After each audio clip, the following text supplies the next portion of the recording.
is the National Broadcasting Company.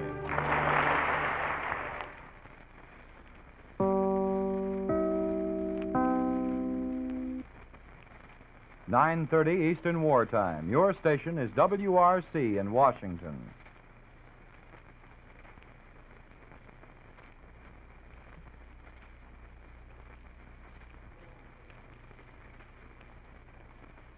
Good evening, ladies and gentlemen. NBC brings you an address by the Honorable Cordell Hull, the Secretary of State.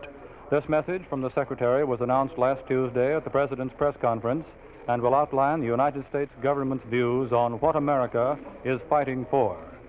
The broadcast is originating in the office of the Secretary at the Department of State on Washington's Pennsylvania Avenue.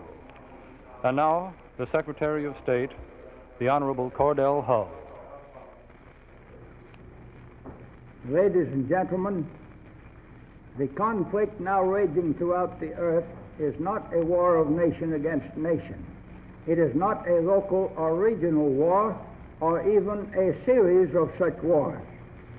On the side of our enemies, led and driven by the most ambitious, depraved, and cruel leaders in history, it is an attempt to conquer and enslave this country and every country.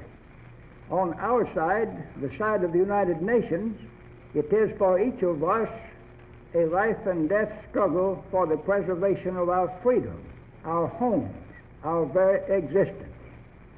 We're united in our determination to destroy the worldwide forces of ruthless conquest and brutal enslavement. Their defeat will restore freedom or the opportunity for freedom alike to all countries and all peoples. From Berlin and Tokyo, the assault on human freedom has spread in ever-widening circles. In some cases, the victim nations were lulled into inaction by promises or by protestations of peaceful intention. In other cases, they were so intimidated that no preparation for resistance was made. In all cases, the invaders, before armed attack, set into motion every conceivable device of deceit, subversion, treachery, and corruption within the borders of the intended victim. As country after country in Europe and in Asia was attacked in this way, it became clear that no nation anywhere was immune, that for none was safety to be found in mere desire for peace, in avoidance of provocation, in neutrality, or in distance from the centers of assault. Nation after nation learned too late that safety against such an attack lay only in more effective force, in superior will, in concerted action of all free nations directed toward resisting and defeating the common enemies, in applying the law of self-defense and self-preservation, rather than in relying upon professions of neutrality, which in the face of a worldwide movement to subjugate all nations and all peoples are as absurd and as suicidal as are such professions on the part of a citizen of a peaceful community attacked by a band of confessed outlaws. Today, 28 United Nations are fighting against the would-be conquerors and enslavers of the human race. We know what is at stake. By the barbarian invaders of today, nothing is spared. Neither life, nor morals, nor honor, nor virtue, nor pledges, nor the customs, the national institutions, even the religion of any people.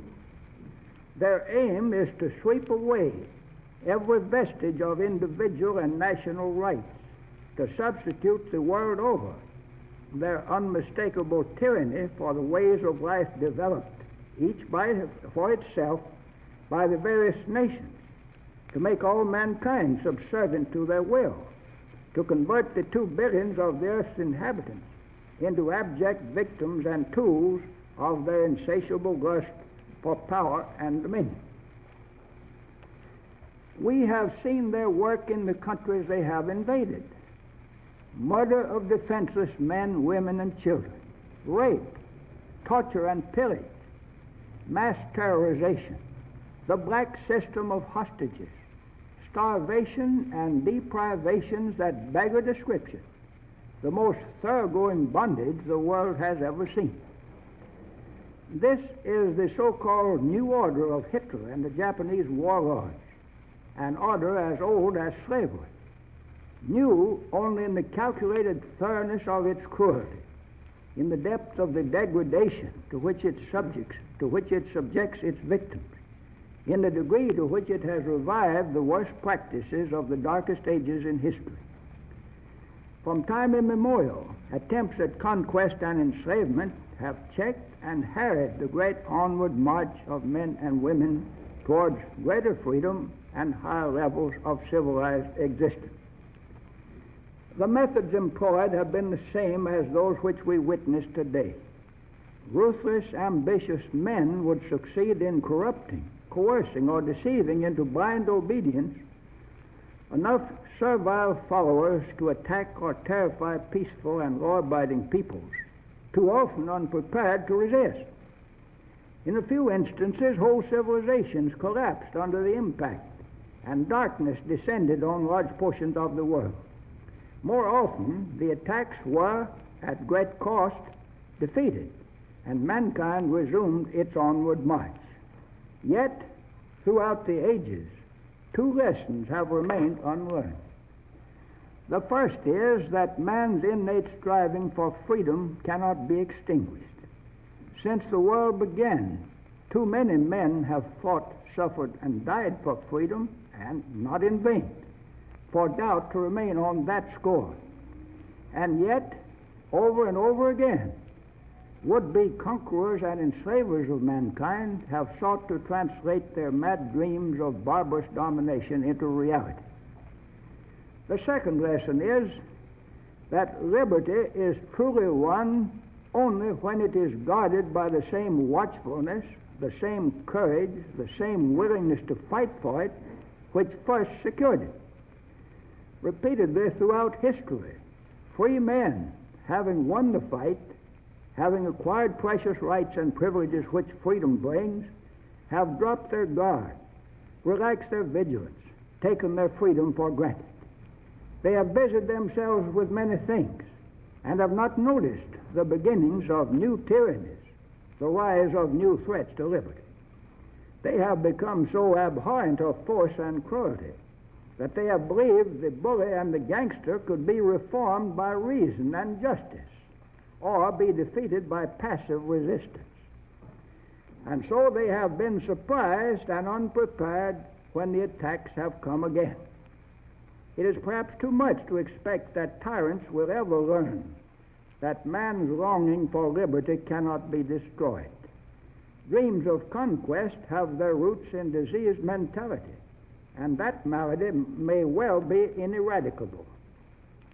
But it is not too much to expect that free men may learn and never forget that lack of vigilance is the greatest danger to liberty, that enjoyment of liberty is the fruit of willingness to fight, suffer, and die for it, that the right to freedom cannot be divorced from the duty of defending it.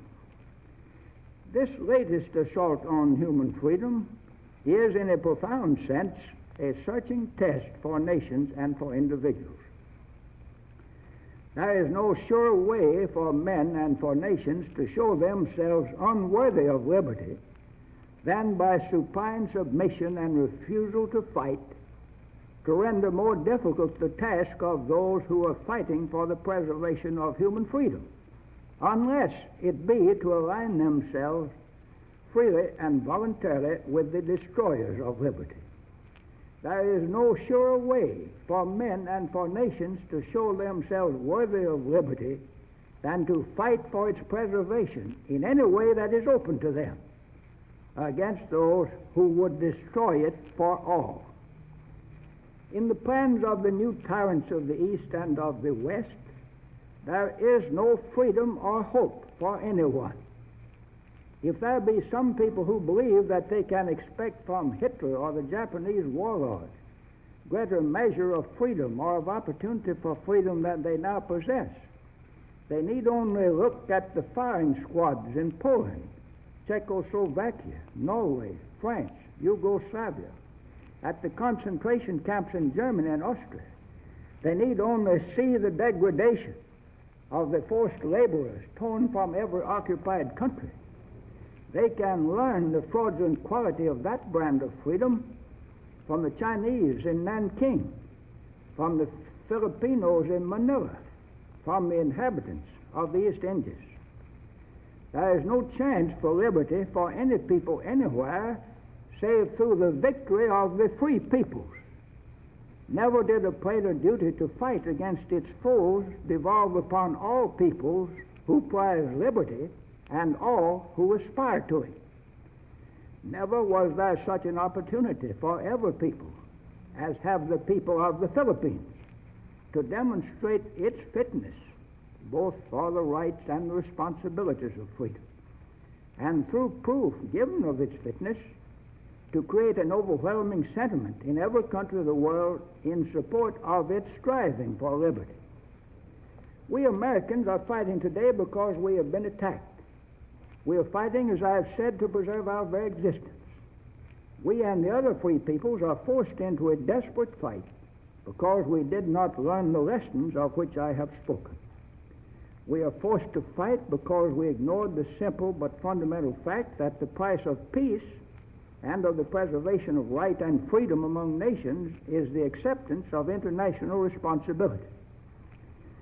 After the last war, too many nations, including our own, tolerated or participated in attempts to advance their own interests at the expense of any system of collective security and of opportunity for all.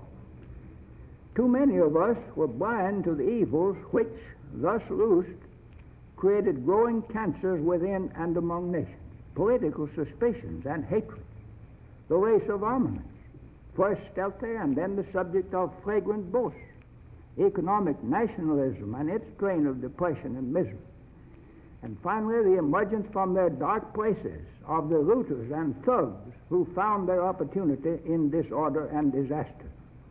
The shadow of a new war fell across the world. War began in 1931 when Japan invaded China. From the time when the first signs of menace to the peace of the world appeared on the horizon, the government of the United States strove increasingly to promote peace on the solid foundation of law, justice, non-intervention, non-aggression, and international collaboration. With growing insistence, we advocated the principles of a broad and constructive world order in political, economic, social, moral, and intellectual relations among nations, principles which must constitute the foundation of any satisfactory future world order. We practiced these principles in our good neighbor policy, which was applicable to every part of the earth, and which we sought to apply not alone in the Western Hemisphere, but in the Pacific area, in Europe, and everywhere else as well.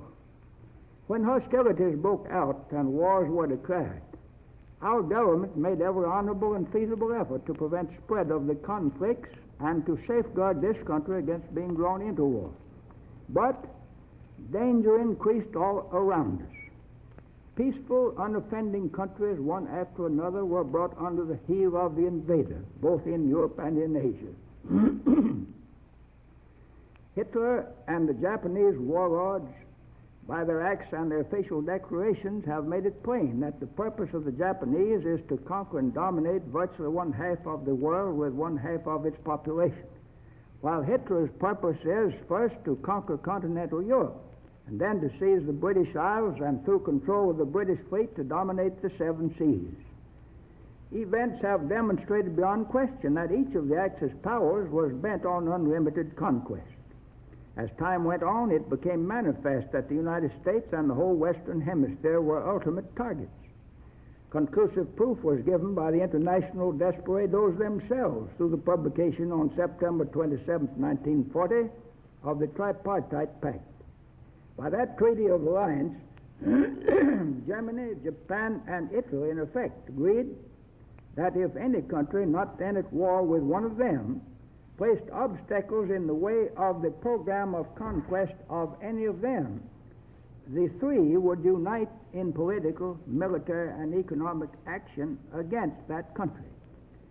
This provision was aimed directly at the United States. One of the highest official spokesmen of the Axis powers openly proclaimed that the objective of the three partners was a new world order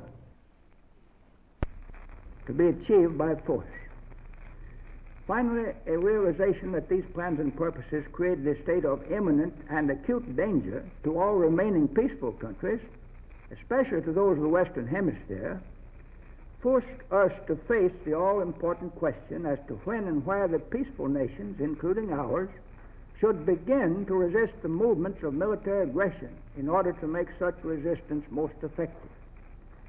It was in these circumstances that our government felt the compelling importance of adopting the policy of aid to Great Britain and to other nations which resisted aggression, as set forth in the Lease Land Act submitted to Congress in January 1941. It is scarcely necessary to say that all subsequent utterances and acts of the leaders of Germany, Japan, and Italy have fully confirmed the wisdom and timeliness of the policy of this government in thus proceeding to defend the country before it should be too late. In December 1941, acting in concert, moving in harmony with their worldwide objective, all three launched their assault against us, the spearhead of which was at Pearl Harbor, reasoning that to achieve victory, they must conquer us, and to conquer us, they must strike before we were prepared to resist successfully.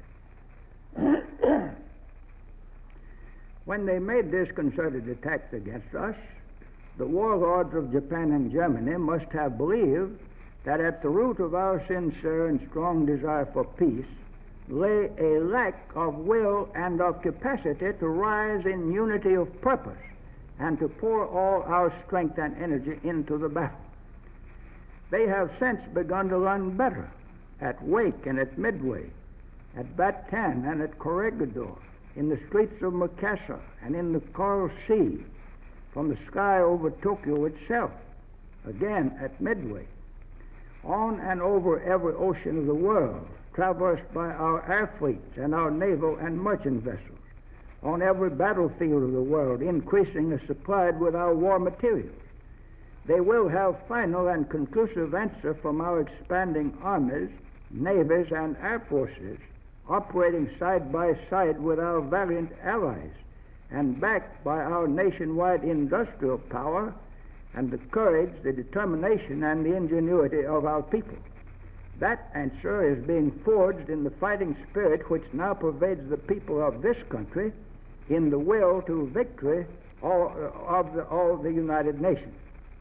In this vast struggle, we Americans stand united with those who, like ourselves, are fighting for the preservation of their freedom, with those who are fighting to regain the freedom of which they have been brutally deprived, with those who are fighting for the opportunity to achieve freedom.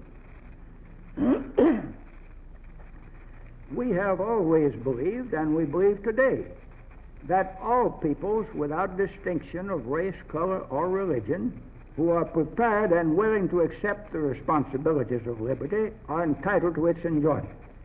We have always sought, and we seek today, to encourage and aid all who aspire to freedom to establish their right to it by preparing themselves to assume its obligations. We have striven to meet squarely our own responsibility in this respect in Cuba, in the Philippines, and wherever else it has devolved upon us. It has been our purpose in the past and will remain our purpose in the future to use the full measure of our influence to support attainment of freedom by all peoples who by their acts show themselves worthy of it and ready for it. We who have received from the preceding generations the priceless fruits of the centuries-old struggle for liberty freely accept today the sacrifices which may be needed to pass on to our children an even greater heritage. Our enemies confront us with armed might in every part of the globe. We cannot win this war by standing at our borders and limiting ourselves to beating off attacks. Air, submarine, and other forms of assault can be effectively defeated only if those attacked seek out and destroy the sources of attack. We shall send all the aid that we can to our gallant allies, and we shall seek out our enemies and attack them at any and every point of the globe at which the destruction of the Axis forces can be accomplished most effectively, most speedily, and most certainly. We know the magnitude of the task before us. We know that its accomplishment will exact unlimited effort and unfaltering courage. However long the road, we shall press on to the final victory. Temporary reverses must not and will not be the occasion for weakness and discouragement.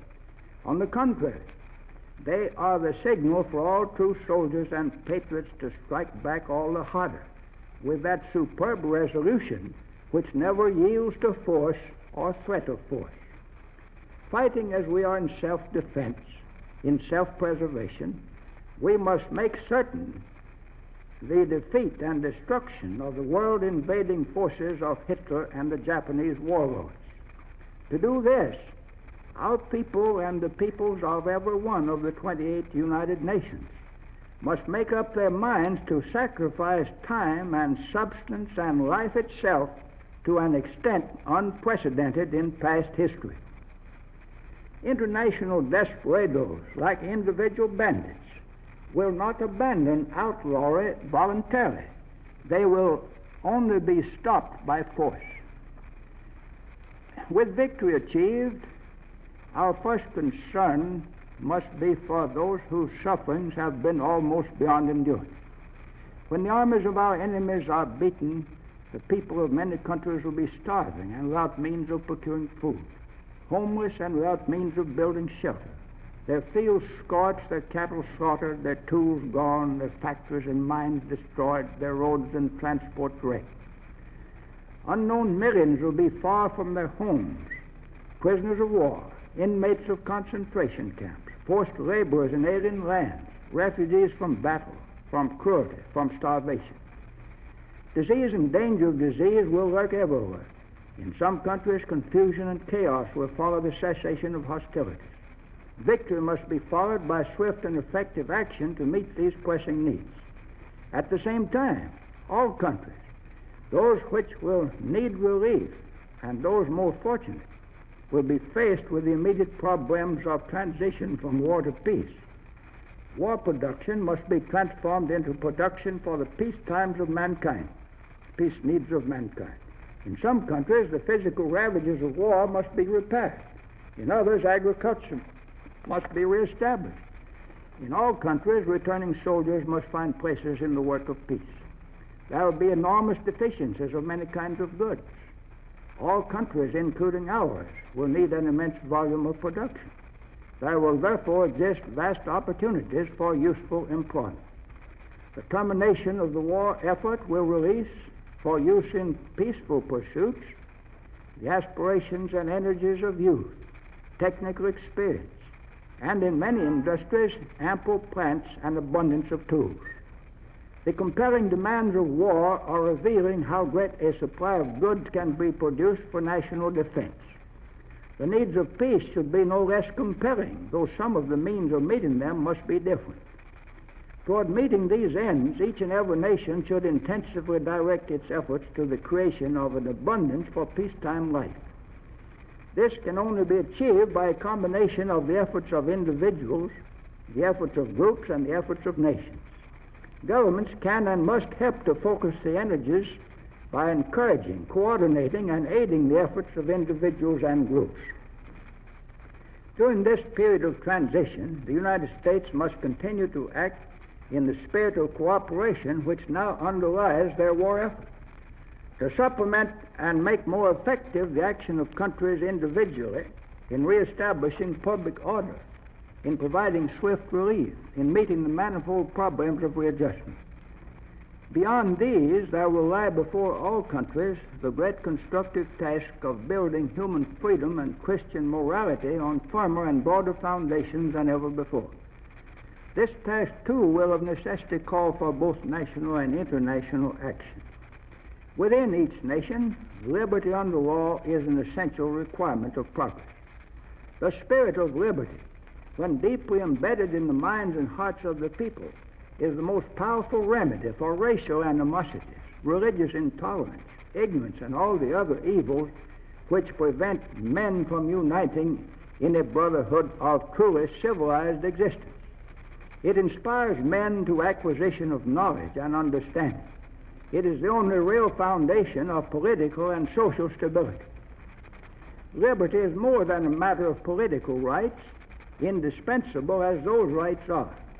In our own country, we have learned from bitter experience that to be truly free, men must have as well economic freedom and economic security. The assurance for all alike of an opportunity to work as free men in the company of free men, to obtain through work the material and spiritual means of life, to advance through the exercise of ability, initiative, and enterprise, to make provision against the hazards of human existence. We know that this is true of mankind everywhere. We know that in all countries there has been and there will be increasing in the future demand for a forward movement of social justice. Each of us must be resolved that once the war is won, this demand shall be met as speedily and as fully as possible. All these advances in political freedom, in economic betterment, in social justice, in spiritual values, can be achieved by each nation primarily through its own work and effort, mainly through its own wise policies and actions. They can be made only where there is acceptance and cultivation of the concepts and the spirit of human rights and human freedom. It is impossible for any nation or group of nations to prescribe the methods or provide the means by which any other nation can accomplish or maintain its own political and economic independence, be strong, prosper, and attain high spiritual goals. It is possible, however, for all nations to give and to receive help. That which nations can and must do towards helping one another is to take, by cooperative action, steps for the elimination of impediments and obstructions which prevent the full use by each, for the welfare of its people, of the energy and resources which are at its command. And the nations can and must, again by cooperative action under common agreement, create such facilities as will enable each to increase the effectiveness of its own national effort. Such cooperative action is already underway. 28 United Nations have proclaimed their adherence to a program of principles and purposes by which mankind may advance toward higher standards of national and international conduct. That program is embodied in the declaration made on August 14, 1941 by President Roosevelt and Prime Minister Churchill, now known as the Atlantic Charter. The pledge of the Atlantic Charter is of a system which will give every nation, large or small, a greater assurance of stable peace, greater opportunity for the realization of its aspirations to freedom, and greater facilities for material advancement.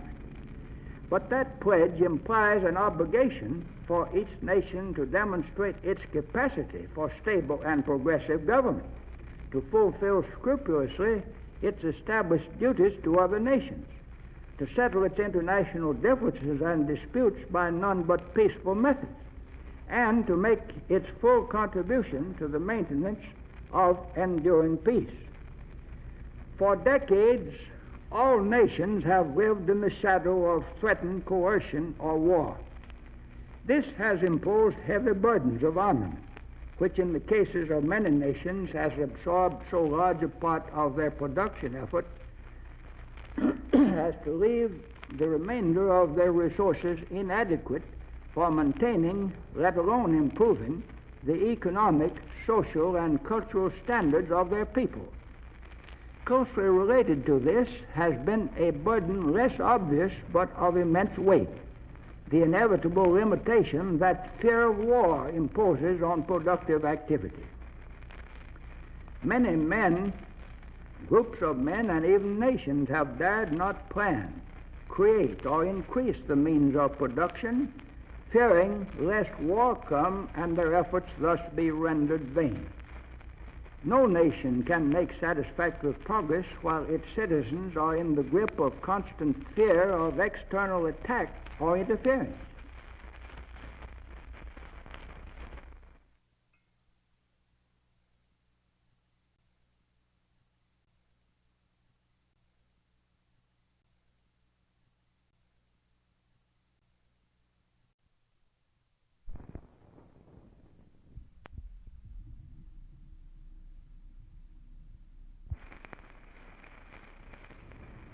It is plain that some international agency must be created, which can, by force if necessary, keep the peace among nations in the future. There must be international cooperative action to set up the mechanism which can thus ensure peace. This must include eventual adjustment of national armaments in such a manner that the rule of law cannot be successfully challenged, and that the burden of armaments may be reduced to a minimum. In the creation of such mechanisms, there would be a practical and purposeful application of sovereign powers through measures of international cooperation for purposes of safeguarding the peace. Participation by all nations in such measures would be for each its contribution towards its own future security and safety from outside attack. Settlement of disputes by peaceful means, and indeed all processes of international cooperation, presuppose respect for law and obligations.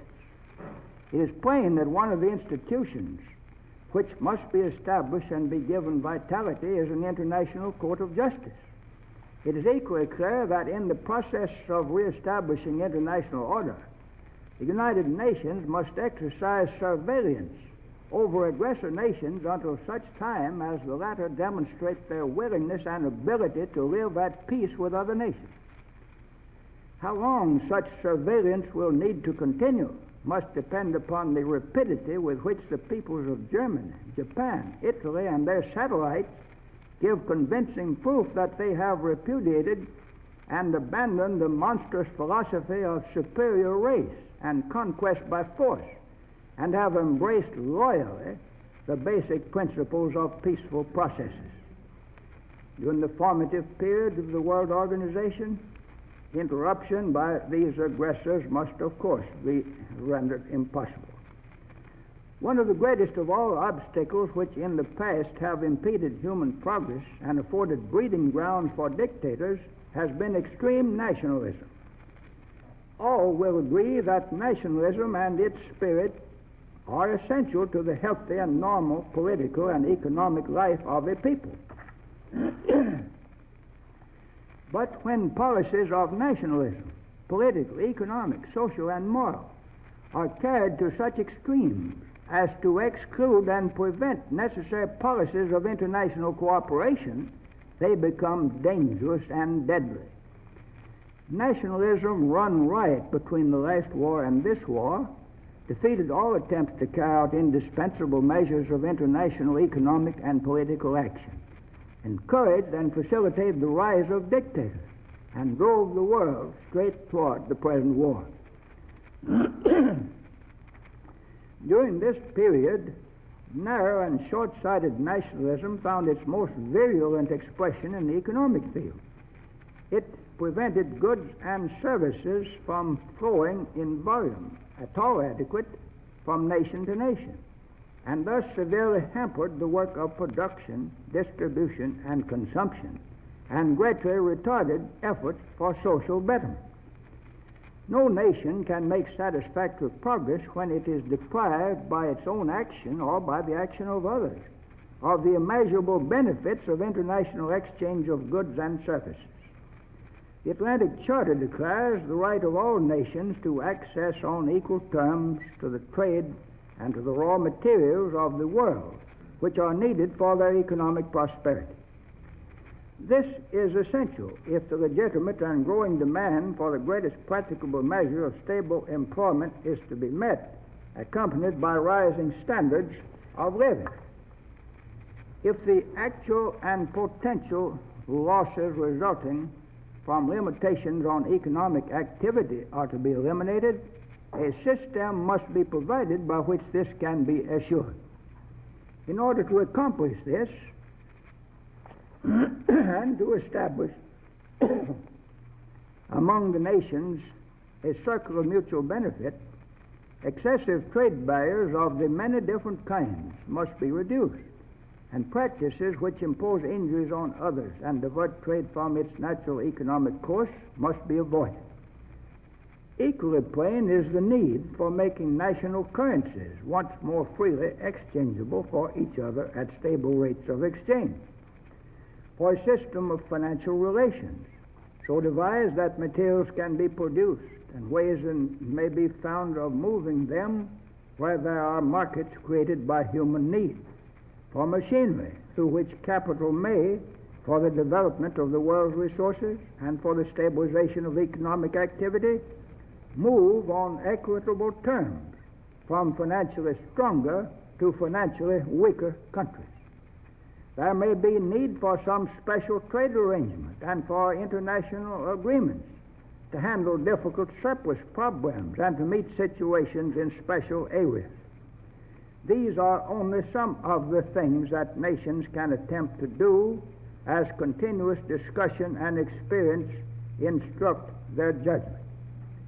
There are bound to be many others, but the new policy should always be guided by cautious and sound judgment, lest we make new mistakes in place of old ones and create new conflicts. Building for the future in the economic sphere thus means that each nation must give substance and reality to programs of social and economic progress by augmenting production and using the greater output for the increase of general welfare, but not permitting it to be diverted or checked by special interests, private or public. It also means that each nation must play its full part in a system of world relations designed to facilitate the production and movement of goods in response to human needs. With peace among nations reasonably assured, with political stability established, with economic shackles removed, a vast fund of resources will be released in each nation to meet the needs of progress, to make possible for all of its citizens an advancement toward higher living standards, to invigorate the constructive forces of initiative and enterprise. The nations of the world will then be able to go forward in the manner of their own choosing, in all avenues of human betterment more completely than they have ever been able to do in the past. They will do so through their own efforts and with complete self-respect. Continuous self-development of nations and individuals in a framework of effective cooperation with others is the sound and logical road to the higher standards of life which we all crave and seek. No nation will find this easy. Neither victory nor any form of post-war settlement will of itself create a millennium. Rather, we shall be offered an opportunity to eliminate vast obstacles and waste, to make available additional means of advancing national and international standards, to create new facilities whereby the natural resources of the earth and the products of human hands and brains can be more effectively utilized for the promotion of human welfare. To make full use of this opportunity, we must be resolved not alone to proclaim the blessings and benefits which we all alike desire for humanity, but to find the mechanisms by which they may be most fully and most speedily attained and be most effectively safeguarded. The manifold tasks that lie ahead will not be accomplished overnight. There will be need for plans developed with careful consideration and carried forward boldly and vigorously. The vision, the resolution, and the skill with which the conditions of peace will be established and developed after the war will be as much a measure of man's capacity for freedom and progress as the fervor and determination which men show in winning the victory. Without impediment to the fullest prosecution of the war, indeed for its most effective prosecution, the United Nations should from time to time, as they did in adopting the Atlantic Charter, formulate and proclaim their common views regarding fundamental policies which will chart for mankind a wise course based on enduring spiritual values. In support of such policies, an informed public opinion must be developed. This is a task of intensive study, hard thinking, broad vision, and leadership, not for governments alone, but especially for parents and teachers and clergymen and all those within each nation who provide spiritual, moral, and intellectual guidance. Never did so great and so compelling a duty in this respect devolve upon those who are in positions of responsibility, public and private.